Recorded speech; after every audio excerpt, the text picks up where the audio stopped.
Michael Bennett found the Purple Heart in his grandfather's tackle box 3 weeks after the funeral. And that's when he knew everything Cookie had ever told him about the war was a lie. Not the medal itself. That part made sense. What didn't make sense was what else was in that box. 37 letters from soldiers Michael had never heard of. A photograph of a field kitchen in the snow with Steve Vith Deck 1944 written on the back. A Army Commendation medal with a citation Michael's grandfather had never once mentioned. And a piece of paper, yellowed and fragile, with 18 names written in different handwriting, and at the bottom, in his grandfather's familiar script, "The ones who made it because of coffee and soup, don't forget." Michael was 42 years old, and he'd grown up hearing the same story over and over. Grandpa Cookie Johnson had been a supply sergeant in World War II, spent most of the war behind the lines, came home and opened a diner in Akron, Ohio. Nothing special. Just did his job. That's what Cookie always said when anyone asked about the war. Just did my job. Real heroes were up front doing the fighting. And then he'd change the subject to fishing or the Indians or anything else. But the Purple Heart meant you'd been wounded in combat. Supply sergeants working behind the lines didn't get Purple Hearts. And the letters, Michael opened one at random, postmarked 1968, return address in Pennsylvania. The handwriting was shaky but legible. "Dear Cookie, I'm writing because I saw your name in the VFW newsletter from Akron. I've been looking for you for 23 years. I was with Easy Company, 39th Infantry Regiment, 9th Division. December 23rd, 1944, we were surrounded in the woods near St. Vith. Hadn't eaten hot food in 4 days. Temperature was 5 degrees. We were about to surrender because half the guys had frostbite and couldn't hold their rifles anymore. Then you came. You and that damn mobile kitchen, driving right through German lines at 2 in the morning. Hot coffee, hot stew. You stayed for an hour, fed every man in the company, then drove back out. We held that position for 3 more days because of you. We lived because of you. I've spent my whole life wanting to say thank you. Robert Chen, Corporal, Easy Company." Michael read the letter twice. Then he read another one, then another. They were all the same. Men writing from all over the country, describing the same thing. Cookie Johnson and his mobile field kitchen, showing up in impossible places at impossible times during the Battle of the Bulge, feeding surrounded and freezing soldiers who were on the edge of giving up. The men used words like miracle and saved our lives and bravest thing I ever saw. They wrote about how Cookie drove through artillery fire to bring them hot food, how he stayed calm under mortar bombardment, how his coffee and his terrible jokes kept them going when nothing else could. And Cookie had never mentioned any of it, not once in 74 years. Michael drove to the VFW hall in Akron that evening. His grandfather had been a member for 50 years but rarely attended meetings. Michael found the commander, a Vietnam vet named Tom Sullivan, in the bar nursing a beer. "Mr. Sullivan, I'm Cookie Johnson's grandson. He passed 3 weeks ago." "I know. Good man, Cookie. Came to every breakfast. Never talked about the war much." Sullivan gestured at the stool next to him. "What can I do for you?" Michael pulled out the letters. "I found these in his tackle box. I'm trying to understand who my grandfather really was." Sullivan read through a few of the letters, and his face changed. "Jesus Christ! I had no idea. Cookie never said a word about this." He looked up at Michael. "You know what a field cook did in World War II? Made food for the troops? Yeah, but not like Army cooks today who work in mess halls on bases. Field cooks in combat divisions went wherever the infantry went. They had these mobile kitchens, basically a kitchen on wheels, pulled by a truck. Stoves, pots, food supplies, all mobile so they could follow the fighting and feed the men hot meals. It was dangerous work. You were a target. Germans knew if they hit the field kitchen, the whole unit's morale would collapse. My grandfather was one of those cooks. Apparently, he was one of the best. Sullivan tapped the Army Commendation Medal citation. This says he repeatedly drove his mobile kitchen through enemy-held territory to deliver hot food to surrounded American forces during the Battle of the Bulge, demonstrating extraordinary courage and devotion to duty. That's not supply sergeant work, son. That's combat action. Michael felt something crack in his chest. His grandfather, quiet Cookie Johnson, who made the best blueberry pancakes in Akron and never raised his voice and fell asleep watching baseball, had driven through German lines to feed freezing soldiers, had saved men's lives with soup and coffee, and never once told anyone. Why wouldn't he talk about this? Michael asked quietly.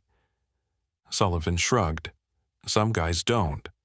The ones who did the really important stuff sometimes think it wasn't enough.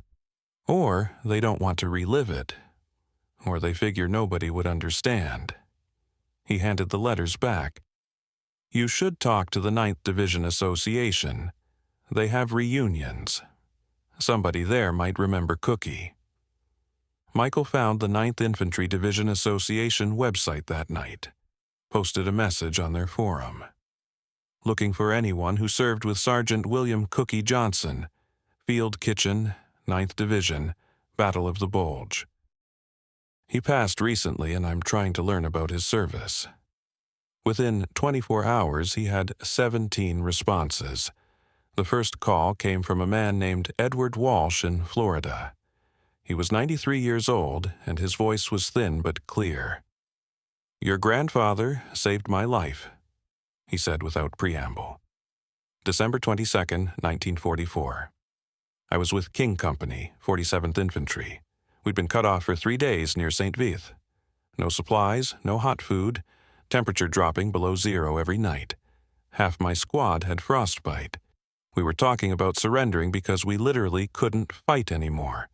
Our fingers were too frozen to pull triggers. Then we heard an engine. Michael sat down at his kitchen table, phone pressed to his ear, and listened. It was this truck pulling a field kitchen trailer, Walsh continued, coming right up the forest road toward our position. We thought it was Germans at first. Then we saw the white star on the side and we couldn't believe it. This crazy son of a bitch had driven through enemy territory to reach us. The cook hopped out, skinny black guy, maybe 5'7", big smile, and he said, "Who wants coffee?" Like he was at a diner in Ohio instead of surrounded by Germans in Belgium. That was Cookie. What happened? He fired up his stove right there in the snow. Had 2 assistants with him. I don't remember their names. They made coffee and heated up this stew. Took them 45 minutes to feed all 60 of us. Germans started shelling the position while they were still cooking. Cookie just kept stirring the pot, calm as could be, told us jokes, asked where we were from, treated us like we were customers at a restaurant. When everyone had eaten, he packed up his kitchen and drove back out the same way he'd come in. Didn't rush, didn't panic, just methodical and careful. We watched him disappear into the trees and we thought we'd never see him again. But you did. 3 days later, Christmas morning. We were still cut off, running low on ammunition. Cookie showed up again with breakfast, eggs and bacon and coffee, on Christmas morning in the middle of a war. I asked him how he kept finding us. He said, "I got a good map and I know where my boys are." Like it was simple. Like he wasn't risking his life every time. Michael's voice was shaking. "Mr. Walsh, did Cookie ever get wounded?" "Yeah, January 4th, 1945. His kitchen took a direct hit from German artillery, killed his 2 assistants, Cookie got shrapnel in his left leg and back. They evacuated him to a field hospital. He was back running his kitchen 2 weeks later, still limping, still smiling. Said his boys needed to eat. After Michael hung up with Walsh, he sat in his kitchen for a long time, staring at the photograph of the field kitchen in the snow.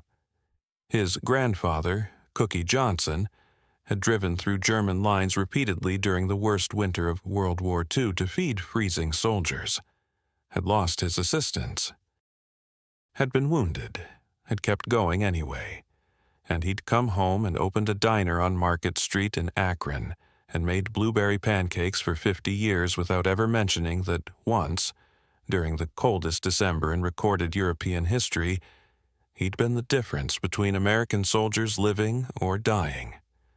Michael called more of the men from the forum. The stories were all similar. Cookie showing up when nobody thought anyone could reach them.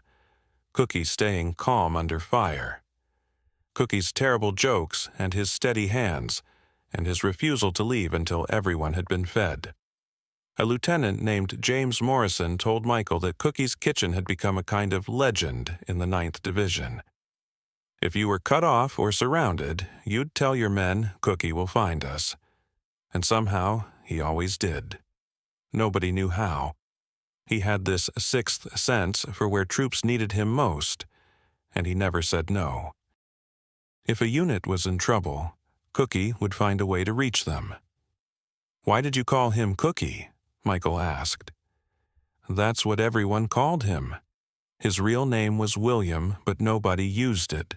He was just Cookie, the guy who made sure you got fed, the guy who showed up when things were worst. Morrison paused. Your grandfather probably saved 1,000 lives during the Bulge, not by shooting Germans, by making sure American soldiers had hot food in their bellies so they could keep fighting instead of surrendering or dying of exposure. Michael found the full story slowly, piece by piece, through letters and phone calls and a trip to the National Archives in College Park, Maryland, where he requested his grandfather's service records. The official documents filled in the gaps. William Johnson, born 1919 in Cleveland, Ohio.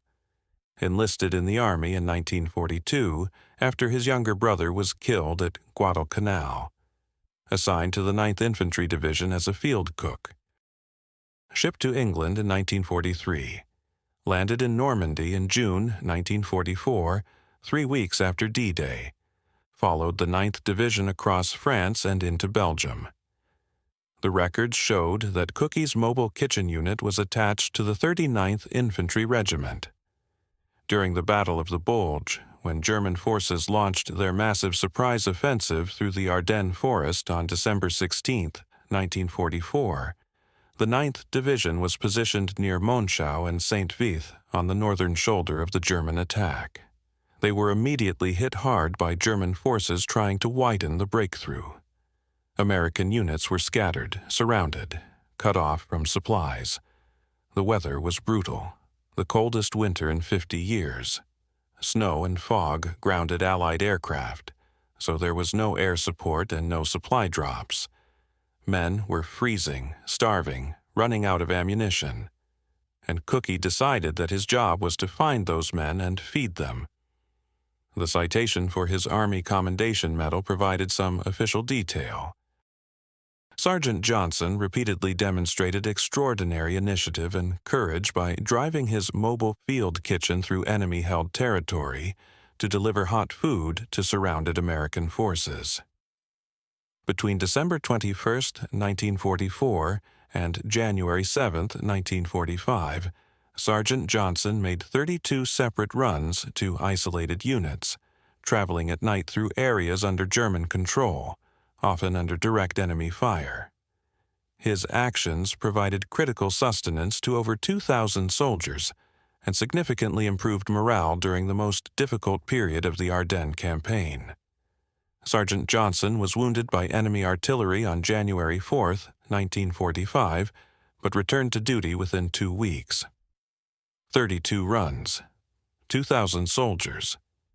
Michael did the math. That was an average of nearly 2 runs per night for 17 days straight, through German-held territory, in sub-zero weather, while being shot at. And Cookie had never mentioned it. Had just come home, opened a diner, and spent the rest of his life making pancakes. Michael needed to understand. He found one of his grandfather's closest friends from the VFW, a man named Charlie Rodriguez, who'd served in Korea. Rodriguez was 89 and living in a nursing home. Michael visited him on a Saturday morning, brought donuts, and asked about Cookie. "Your grandfather was the quietest man I ever knew," Rodriguez said, eating a chocolate glazed. "We'd have breakfast at the VFW every Saturday for 30 years. Cookie would sit there, drink his coffee, listen to everyone else tell stories, but he never told his own. I asked him once, back in the 70s, what he did in the war. He said he was a cook, made soup, nothing special. I pushed a little, and he just looked at me with those eyes. You know the eyes, I mean, like he was looking at something far away. And he said, 'Charlie, the heroes were the guys doing the fighting. I just made sure they didn't go hungry.' Then he changed the subject.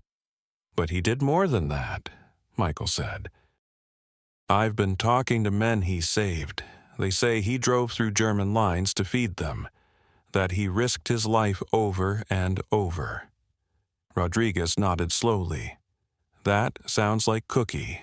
He had this thing about feeding people. The diner wasn't just a business to him, it was a mission. He'd let people eat free if they couldn't pay. He'd stay open late if someone needed a hot meal. During the recession in the 80s, he must have fed half the unemployed guys in Akron for free. He said, 'Nobody should go hungry, not if I can help it.' I thought it was just who he was. I didn't know it went back to the war. Why wouldn't he talk about it?" Rodriguez thought about that. "I served in Korea, saw some bad stuff. When I came home, people didn't want to hear about it. They wanted the war to be over, wanted to move on. So you learned not to talk. You came home, you got a job, you started a family, and you buried it. That's what we did." He looked at Michael. But Cookie was different. He wasn't running from the war. He was still fighting it. Every time he fed somebody at that diner, every time he made sure someone got a hot meal, he was back in Belgium making sure his boys didn't freeze. He just never stopped being a field cook. He just did it on Market Street instead of near St. Fifth. That insight hit Michael like a physical blow. His grandfather's diner, the place Michael had spent countless Saturdays as a kid, sitting at the counter eating pancakes and watching Cookie work, hadn't been just a restaurant. It had been Cookie's way of continuing his mission. Feeding people. Making sure nobody went hungry. Doing what he'd done during the war, just in a different uniform. Michael drove to Market Street that afternoon. Cookie's diner had closed when his grandfather got too sick to work anymore, about 5 years before he died. The building was still there, empty now, with a "For Lease" sign in the window. Michael cupped his hands against the glass and looked inside. The counter was still there, the stools, the grill, the coffee maker, all gathering dust. He imagined his grandfather behind that counter. 95 years old when he finally had to stop.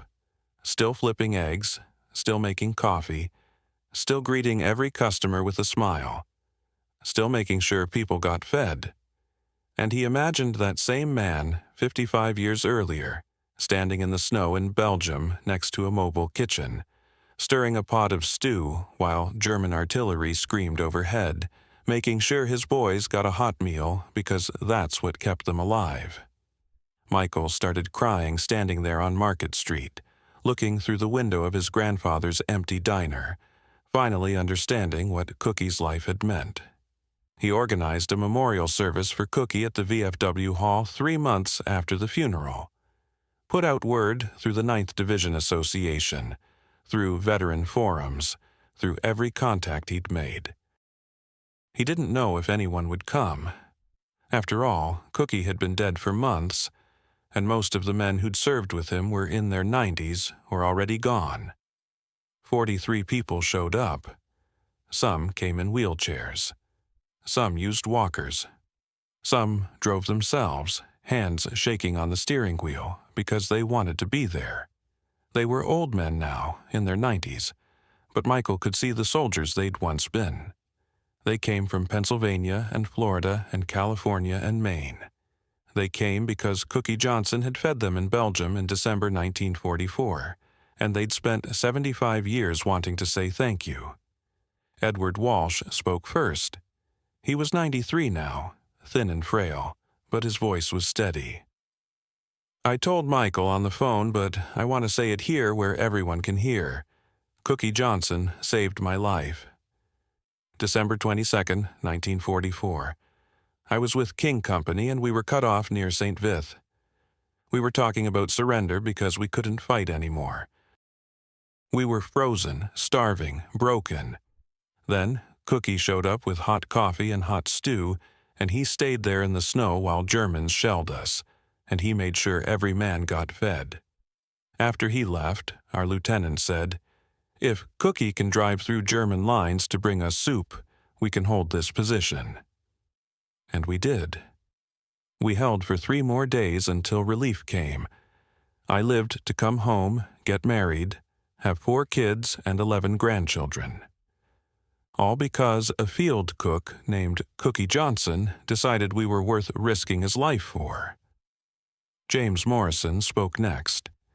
He was 94, a retired teacher from Oregon. I was a lieutenant in the 47th Infantry. Cookie's kitchen was attached to our regiment. During the Bulge, I saw him do things that should have gotten him killed a dozen times over. He drove through artillery barrages. He set up his kitchen in locations that were under direct German observation. He worked while mortars fell around him. And he never complained, never hesitated, never said no when a unit needed food. On Christmas morning, 1944, he brought us a hot breakfast. Eggs and bacon and coffee, in the middle of a war. I asked him how he'd managed to find eggs.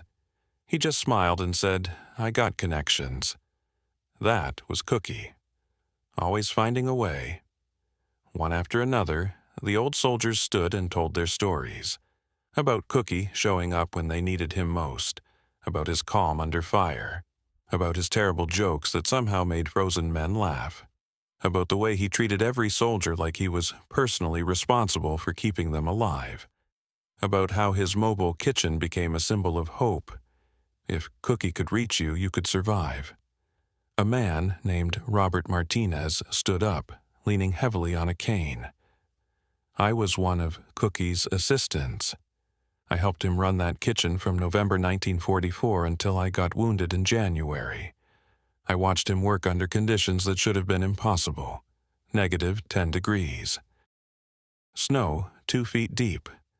Germans shelling our position. And Cookie would fire up that stove, get the coffee going, start heating up stew, and he'd be calm as if he was working in a restaurant in Ohio. I asked him once, "Sarge, aren't you scared?" He said, "Sure, I'm scared, but these boys need to eat. Can't let fear stop you from doing your job." Martinez's voice broke. On January 4th, we took a direct hit from German artillery. My buddy Tony Rossi was killed instantly. I got hit in the chest and leg. Cookie got hit in the back and leg, but his wounds weren't as bad. While we were waiting for medics, Cookie put a tourniquet on my leg and kept pressure on my chest wound, even though he was bleeding himself. He saved my life twice. Once by feeding me for 2 months, and once by keeping me alive until the medics arrived. I spent the rest of my life wanting to thank him. I wrote him letters. He never answered. I finally found him through the VFW newsletter in 1998. I drove to Akron from Texas to see him. "What did he say?" Michael asked. He said Tony was the hero. He died doing his job. I just did what anybody would have done. Then he made me breakfast at his diner. Best pancakes I ever had. Martinez wiped his eyes. That was Cookie. He saved hundreds of lives, and he thought it was nothing special. Just doing his job. The memorial lasted 3 hours.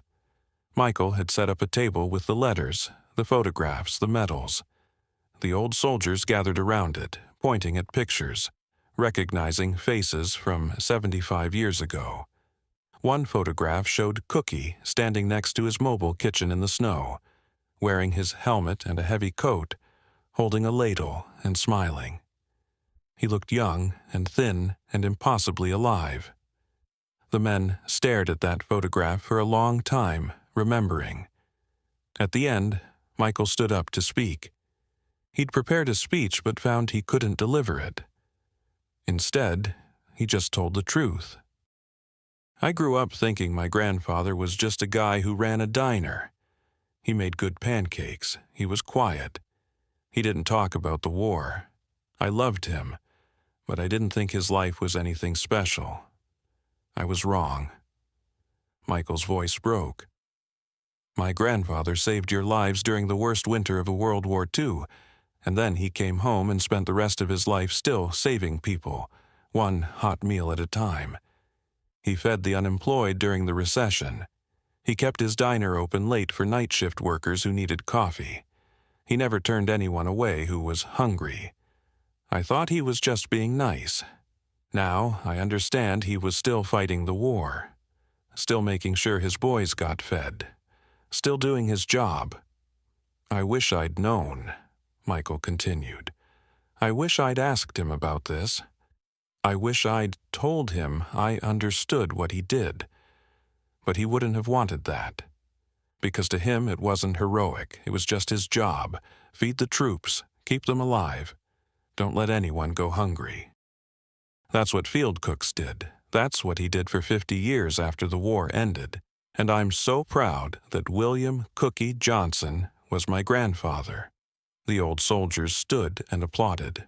Some were crying. Michael was crying.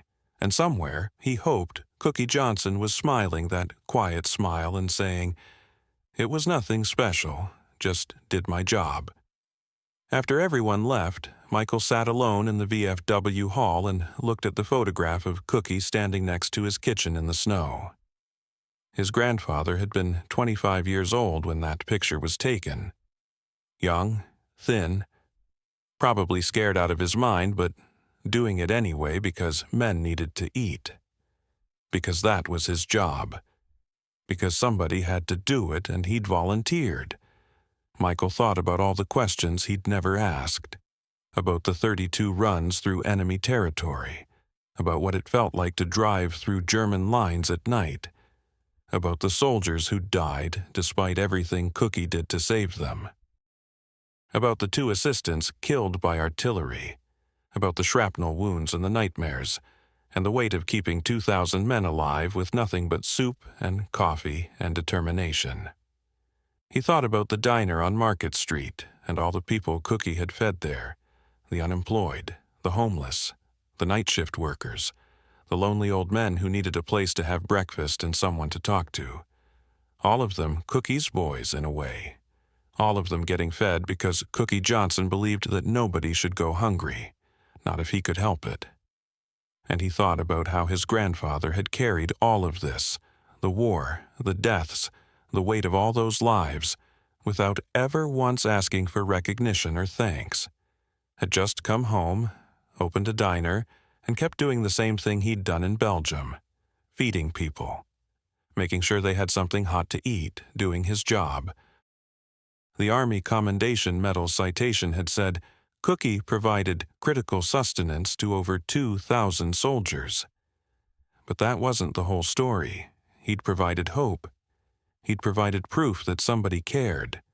He'd provided a reason to keep fighting when everything else said to give up. Because if Cookie could drive through German lines to bring you soup, then you could hold your position one more day, and then one more, and then one more after that. That's what food had meant during the Battle of the Bulge. Not just calories, not just warmth, though God knows the warmth mattered when it was 5 degrees below zero. Food had meant that somebody remembered you existed, that somebody thought you were worth saving, that even when you were surrounded and freezing and certain you were going to die, a skinny field cook named Cookie Johnson would find you and make sure you got fed. And after the war, Cookie had kept doing that. Every time he fed someone at his diner. Every time he let somebody eat free because they couldn't pay. Every time he stayed open late because someone needed coffee. He was still finding his boys and making sure they got fed. Michael pulled out his phone and opened the voice recorder. He'd interviewed Edward Walsh, James Morrison, Robert Martinez, and 17 other veterans over the past 3 months. Hours and hours of recordings. Stories about Cookie. He was going to transcribe them all, compile them into a book, make sure Cookie's story got told properly. Because his grandfather wouldn't tell it himself, so somebody else had to. But first, Michael wanted to visit the diner one more time. He drove to Market Street at sunset. The building was still empty, still had the For Lease sign in the window. Michael stood on the sidewalk and looked at it, really looked at it, and saw it not as a failed business but as a battlefield, a place where Cookie Johnson had fought his longest campaign. Not against Germans but against hunger, loneliness, despair. Armed not with rifles but with coffee and pancakes and terrible jokes, and a willingness to feed anyone who walked through his door. The war hadn't ended for Cookie in May 1945. It had continued for 50 more years, just on different terrain. The mission was the same. Keep people alive, feed them, give them a reason to keep going. Whether that was in a frozen forest near St. Vith or at a diner counter in Akron, the job was the same, and Cookie had never stopped doing it. Michael pulled out his keys. He still had a key to the diner from when he'd helped close it 5 years ago. He unlocked the door and stepped inside. The place smelled like old grease and dust. Everything was covered in a thin layer of grime. But it was still recognizably Cookie's diner. The counter where Michael had eaten 1,000 breakfasts. The grill where Cookie had cooked. The coffee maker that was always on. Michael walked behind the counter and stood where his grandfather had stood. He imagined Cookie here, day after day, year after year, doing the same thing he'd done in Belgium, feeding people, making sure nobody went hungry, fighting his war in the only way he knew how. On the wall behind the counter there was a small photograph Michael had never paid attention to before. It showed Cookie's mobile kitchen in the snow, somewhere in Belgium, with a dozen soldiers standing around it, holding cups of coffee and smiling. The photograph was faded and cracked, but you could still see the joy on those soldiers' faces, the relief, the hope. And in the center, Cookie stood next to his stove, holding a ladle, wearing that same quiet smile Michael had known his whole life. Under the photograph, in Cookie's handwriting, were 4 words: "Just doing my job." Michael stood there in the empty diner and finally understood his grandfather. Cookie Johnson hadn't been a hero in his own mind. He'd been a field cook. That was his job. During the war, his job was to feed soldiers so they could keep fighting. After the war, his job was to feed people so they could keep living. Same mission, different location. Nothing special, just doing his job. But it had been special. It had been extraordinary. Because Cookie had decided that feeding people, really feeding them, not just giving them calories but giving them hope and care, and proof that somebody gave a damn whether they lived or died, was worth dedicating his entire life to. He'd risked his life for it during the war. He'd given his life to it after the war. And he'd never once asked for thanks or recognition or even acknowledgement that what he was doing mattered. Michael locked the diner and walked back to his car. He had the veteran stories. He had the letters. He had the photographs and the medals and the service records. He had everything he needed to tell Cookie's story properly. But he also understood now that Cookie wouldn't have wanted the story told, because to Cookie, there was no story. There were just men who'd needed to eat, and a field cook who'd made sure they got fed. Nothing special, nothing heroic.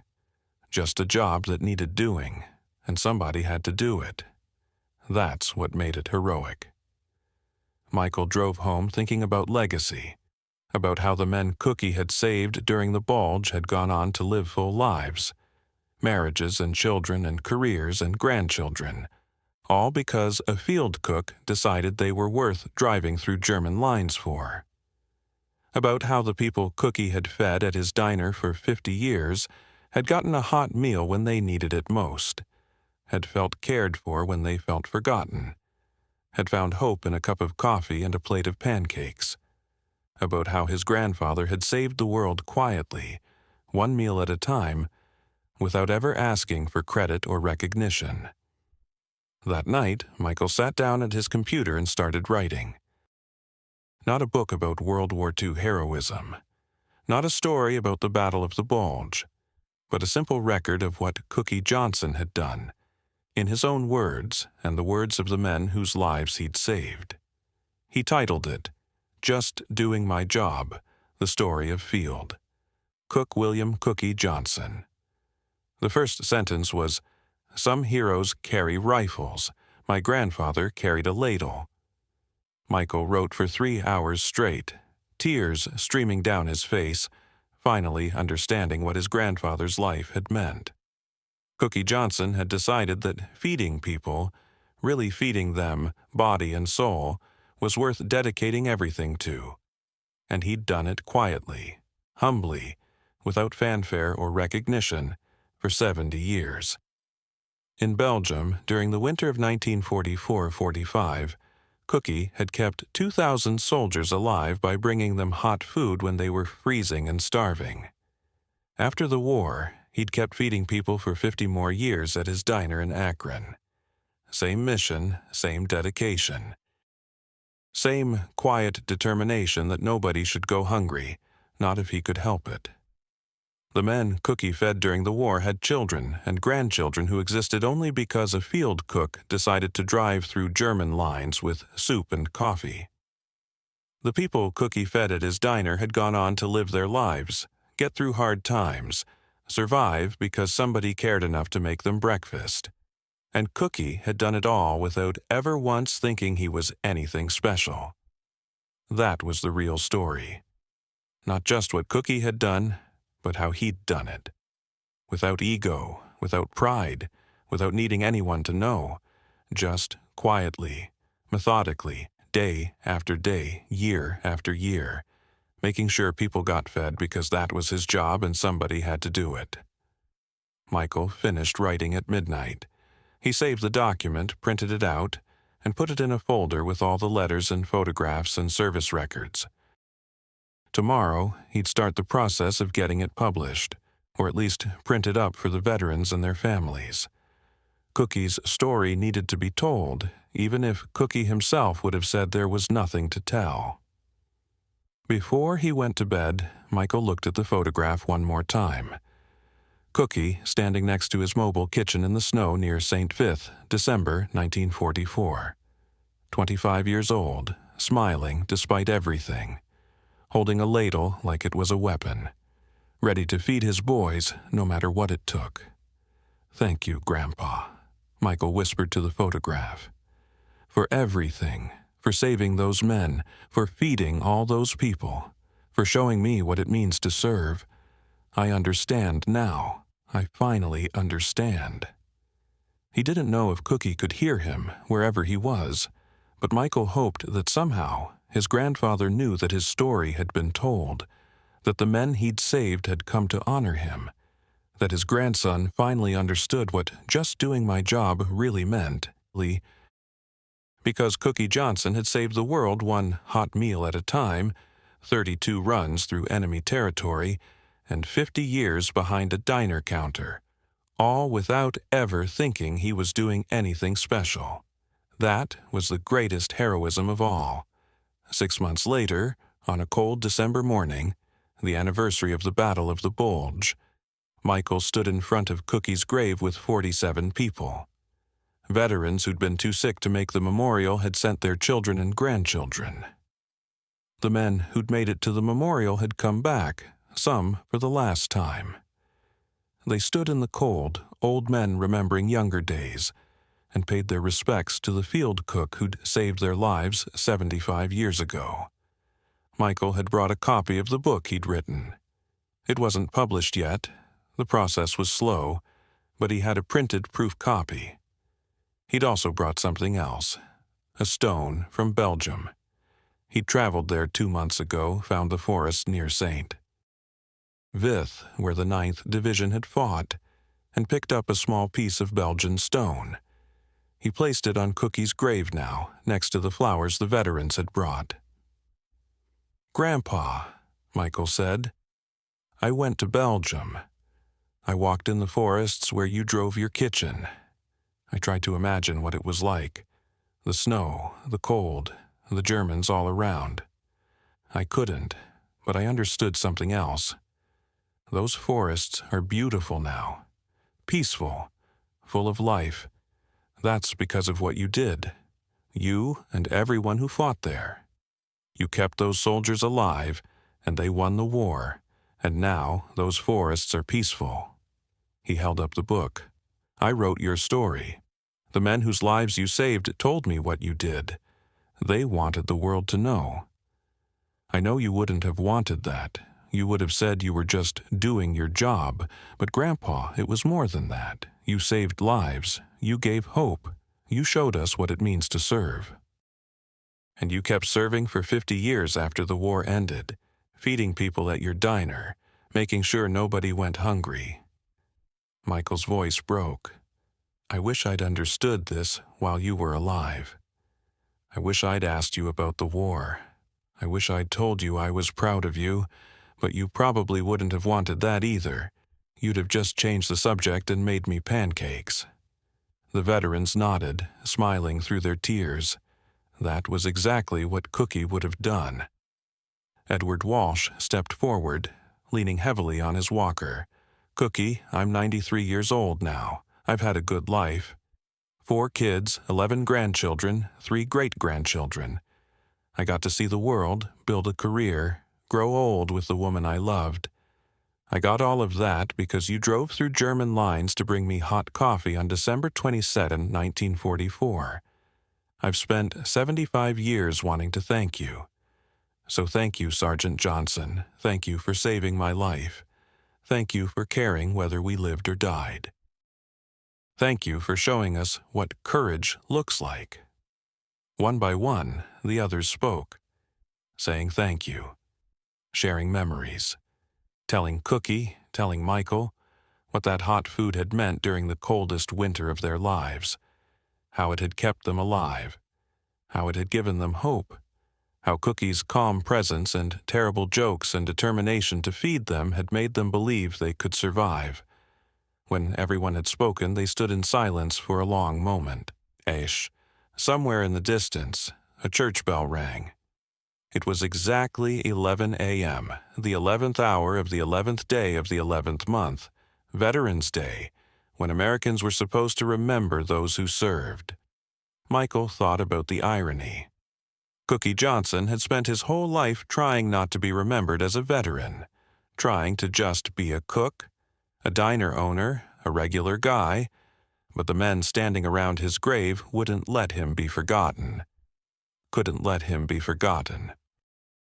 Because Cookie had saved their lives, and they'd spent 75 years wanting to say thank you.